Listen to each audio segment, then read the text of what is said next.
la doctora Ana Laurian Jiménez, profesora investigadora de microbiología y especialista en la materia, alguien que le ha dado mucho seguimiento a lo que ocurre con el COVID y desde un punto de vista crítico, porque me gustaría, bueno, doctora, hace mucho que no hablamos con usted, qué gusto tenerla de nuevo, buenos días. ¿Qué tal? Muy buenos días, muchas gracias. El gusto es mío. Doctora, díganos, ¿cómo lo está haciendo el gobierno con esta distribución de la vacuna? ¿Hay plan o no hay plan? ¿Cuáles son sus observaciones con este arranque para la distribución de la vacuna en donde van a ser el sector salud los primeros beneficiados? Sí, bueno, sin duda es una noticia positiva que ya se tenga concretamente la entrada de algunas dosis en los meses de diciembre y enero, que van a ser destinadas al sector salud y eso me parece adecuado, ¿no? Que se privilegie o se le dé prioridad a los profesionales de la salud para recibir la vacuna. Esto es positivo. Ahora, desde luego, pues el plan que se anunció, que anuncia nuestro gobierno, es un plan pues apenas incipiente, ¿verdad? Es un plan demasiado modesto para el reto logístico y la importancia que tiene este tema. Es decir, se habla solamente de que se tengan 250,000 dosis de la vacuna de Pfizer en los meses de enero y febrero. 250,000 dosis no es ni siquiera un arranque moderadamente razonable, ¿no? Porque esta vacuna necesita 2 dosis para que una persona quede inmune.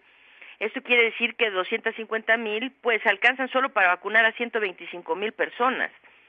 Y pues vivimos en un país en donde tenemos más de 750,000 miembros del personal de salud, o sea, profesionales de la salud. Entonces, pues uno, digo, se pregunta, eh, eh, ¿Cuántos son? eh, ¿750,000 un personas? poco más de 750,000, sí. Ujú. Esto será suficiente para vacunar a unos 125,000, lo cual está muy bien, pero por ejemplo, el plan habla o sea, no está muy bien, lo cual es algo, pero pues no es ni cerca de cómo se va a seleccionar a esos 125,000. ¿Qué les da, o sea, con base en qué se van a seleccionar a ellos y no al otro más de 500,000 que resta? Ujú. Es decir, pues es un plan demasiado incipiente. Ahora, le falta, aparte de esto, pues no hay mucho más que diga el plan, más que deseos buenos, ¿no? Y mucho discurso demagógico. La vacuna va a ser universal, para todo mundo, va a ser gratuita. Sí, pero pues no se dice de dónde va a salir el presupuesto para hacer esto, cómo se ha ideado la logística, porque la logística para llevar esta vacuna, para que realmente veamos un impacto que se sienta sobre el desarrollo de la pandemia en nuestro país, requerimos que por lo menos el 70% de la población esté inmunizada. Entonces, en un país con 129 millones de personas, esto significa 90,300,000 personas inmunizadas. Entonces, pues lo único que hay en concreto son 250,000 dosis que permiten vacunar a 125,000. Quiere decir que en los meses de diciembre y enero, pues esto ni siquiera va a repercutir en el desarrollo de la pandemia, ¿sí? Entonces, pues sí, se tendría que ver qué más, ¿no? Se hace un escalafón por edades, que también es un poco ambiguo. Es decir, el plan es muy ambiguo y es demasiado modesto para el reto logístico que representa tener vacunadas al 70% de la población mexicana. Uy, mínimo tendríamos que estar vacunando al 70% de la población, es lo que me quiere decir. Es correcto, para que realmente, o sea, para acabar con el problema de COVID-19, no acabar, porque este virus llegó para quedarse. Este problema va a seguir entre nosotros para siempre, como otras enfermedades, como el VIH, como otras enfermedades que han llegado y se quedan entre nosotros.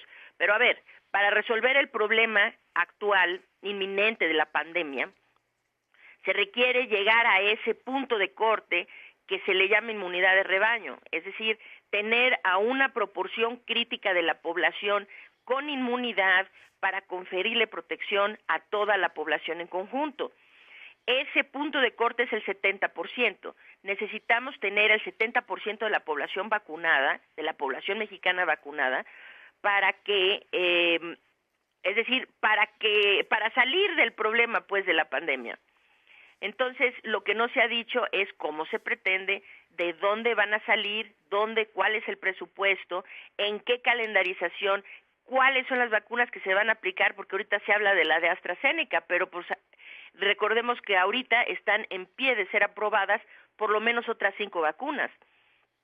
Y se supone que nuestro país va a tener alguna entrada de varias de estas. Entonces, ¿quién recibe cuáles?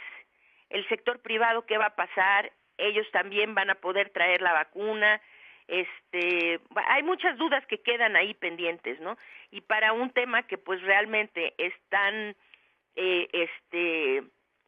urgente como es el de la pandemia que tenemos descontrolada en nuestro país, pues sí sería importante que las autoridades mostraran un plan con un poquito más de seriedad y de planeación, ¿no?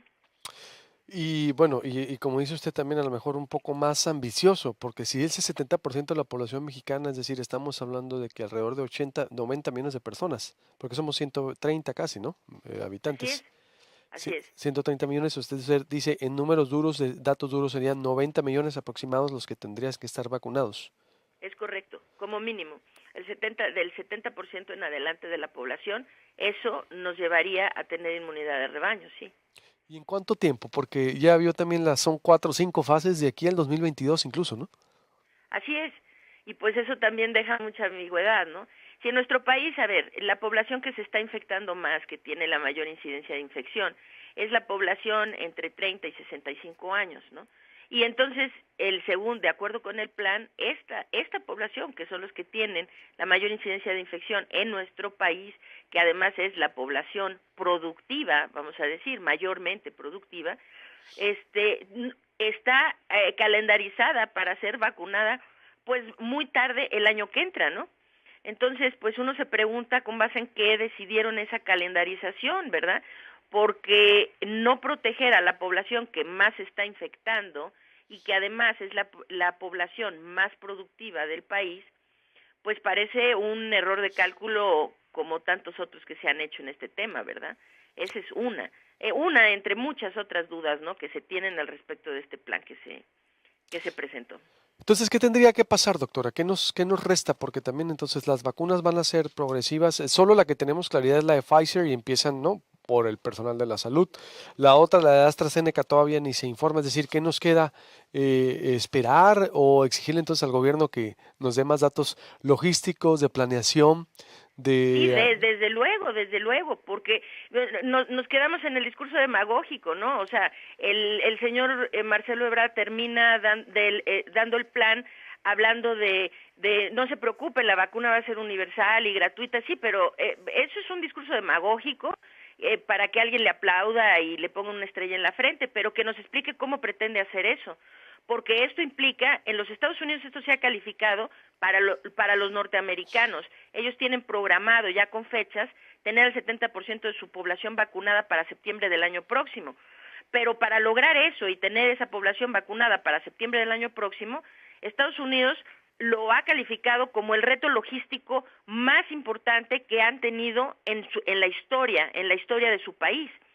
Y aquí se maneja como si fuera pues una cosa muy sencilla, ¿no?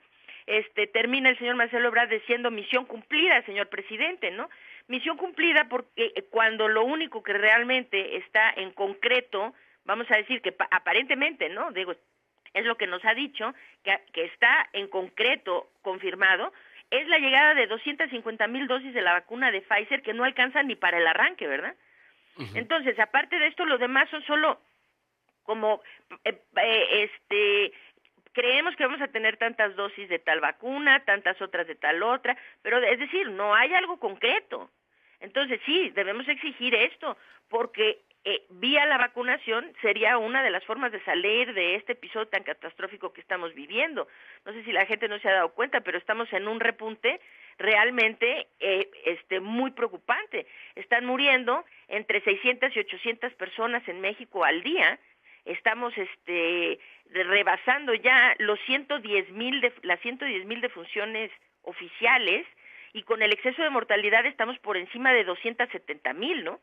Entonces, pues sí, yo diría que después de haber adoptado una estrategia realmente tan negligente del control de los contagios, del control de la pandemia en nuestro país, lo que por lo menos podrían hacer es sí adoptar una actitud más seria con relación a la estrategia que tiene que ver con el plan de vacunación. ¿Y qué tendría que hacerse para que alcanzara más el plan de vacunación? Obvio, después de todas estas observaciones, ¿se tendrían que invertir más también el gobierno? ¿Qué tendría que hacer para que alcanzara? Por Estados Unidos, hasta septiembre, dice usted ya, a septiembre se dio un deadline para decir vamos a vacunar a todos o a al 70% de la población hasta septiembre. ¿Aquí qué tendría que hacerse? ¿Invertir más? Pues se tienen que hacer muchas cosas. Sí, para empezar, no es claro de dónde va a venir el presupuesto para comprar todas esas vacunas. Aparte. Se tienen muchas contradicciones, ¿no? Entonces, pues primero que sea transparente de dónde piensan sacar el dinero para tener todas esas vacunas. Nos daría más certidumbre saber en dónde está ese presupuesto, porque no queda claro de dónde saldrá. Esa es una, ¿no? Lo segundo es que se hacen muchas contradicciones. Ayer López-Gatell sale a declarar que se va a prohibir que el sector privado ingrese las vacunas a México. Bueno, ¿con base en qué? Esto es darse un balazo en el pie, ¿no? Porque en México hay todo un sector que es grande y que está más que dispuesto a pagar por ponerse la vacuna de COVID, ¿no? Y Muy bien. entonces, si en el sector privado llegan las vacunas, el gobierno ya no tiene que preocuparse de todo un sector de la población que no le pretende esperar ninguna calendarización arbitraria de nadie, sino que Muy va a bien. traer las vacunas a México y se las va a poner porque puede pagar por ellas, ¿no?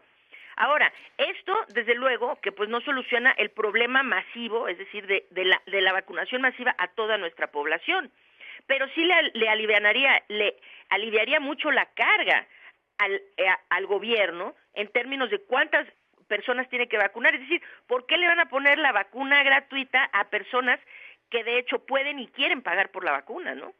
Entonces, la Muy bien. estrategia, pues, de fondo tiene muchos defectos, muchos errores. Y yo creo que como todo vamos tarde, ¿no? Era tarde para contener la pandemia, es tarde para adoptar estrategias más claras de información hacia la población, y ahora parece que va a ser tarde también para la situación de la vacuna, y eso es realmente lamentable cuando se están muriendo tantos mexicanos diario, ¿no? Doctora Lorian Jiménez, profesora investigadora de microbiología y especialista en la materia, le agradezco mucho y pues nos mantenemos en contacto, si nos permite, con su importante participación. Gracias, buenos días. Sí, claro que sí, muy buenos días, hasta luego. Corte y volvemos.